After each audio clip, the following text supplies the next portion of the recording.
Merion Veliaj në Burg, kryeqyteti mban erë zgjedhje shtëpieshme lokale. Tashmë që i zgjedhuri në vitin 2023, po bën 5 muaj në qelinë e paraburgimit të Durrësit, shkarkimi i tij nga detyra duket se është thjesht një procedurë që pritet të ndodhë shumë shpejt. Ndaj zëri ju sjell sot në një material të gjithë ata që përfliten se mund të jenë pretendent për të pasuar Veliajin në krye të Bashkisë Tiranë.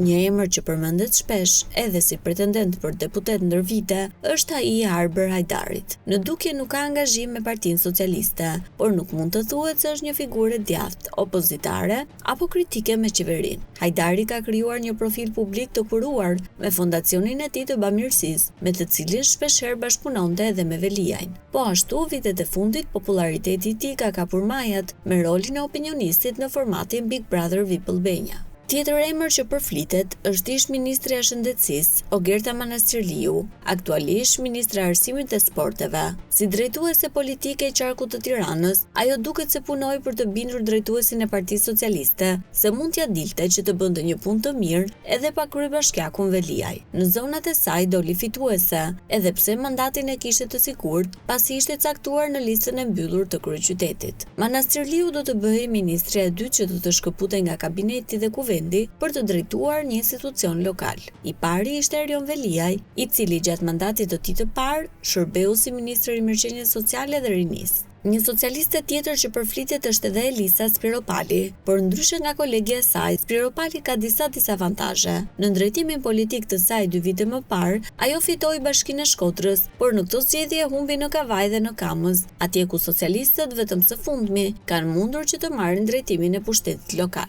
Megjithatë, ajo duket se ka një bas të madh për të vendosur të lërë pozitën e kryeparlamentares për të garuar për të parën e qytetit. I fundit që përflitet nga socialistët është një person që nuk e ka për herë të parë drejtimin e punëve të kryeqytetit. Bëhet fjalë për ministrin e Ekonomisë, Kulturës dhe Inovacionit Blendi Gonxha. Në vitin 2000, Blendi Gonxha u emërua dhe shërbeu si nënkryetar i Bashkisë së Tiranës, në kohën kur institucioni drejtohej nga tashmë kryeministri Edi Rama. Për shkak edhe të mbështetjes së madhe që Gonxha mori në zgjedhjet parlamentare, ku grumbulloi më shumë se 20.000 vota, emri i tij është lakuar akoma dhe më shumë. Madje ndryshe nga të tjerët, edhe është pyetur nëse do të pranonte postin nëse do i ofrohej, por Gonxha në përgjigjen e tij zgjodhi të ishte politikisht korrekt. Kam programuar kur që unë të kem një plan karriere time personale për një ambicje time personale, të cilën dua të arri pas një gjë që si kjo që ne kaluam tani.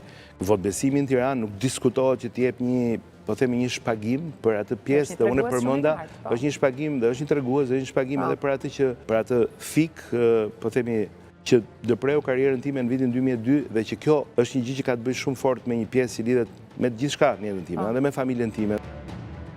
Por edhe nga demokratët nuk ka qetësi. Një nga emrat e përfolur është juristi Adriana Kalaja, e cila ka tentuar që të garojë edhe një herë për vendin e qytetarës së parë të Tiranës, por humbi garën që në betejën e parë brenda partisë, ku demokratët zgjodhen si përfundim që t'i përfaqësonte Belind Këlliçi. Ky i fundit tashmë ka rimarrë mandatin si deputet, ndaj duket se nuk ka gjasa që të lërë sërish mandatin për të garuar edhe një herë në zgjedhjet lokale. Sidomos pas humbjes së thellë që pësoi ndaj Erion Veliajt në përballjen e fundit që pati me të. Mjeku Ilir Ali Mehmeti është gjithashtu një nga emrat më të votuar të zgjedhjeve parlamentare që u mbajtën më shumë se një muaj më parë. Pëlqyeshmëria e tij në publik është e pashoqe në krahasim me garuesit e tjerë nga Partia Demokratike. Ali Mehmeti ishte një garues i fortë edhe për Këlliçin, me të cilin doli në balotazh në zgjedhjet brenda partisë në 2023 dhe ishte vetë ai që la më të riun që të vazhdonte para me ambicin e tij, duke mbështetur edhe vetë në terren. Nga demokratët ai favorizohet edhe me tezën e re që ka nxjerrë Agron Shehaj, i cili kërkon bashkimin e forcave opozitare për të marrë nga majoranca Bashkinë e Tiranës.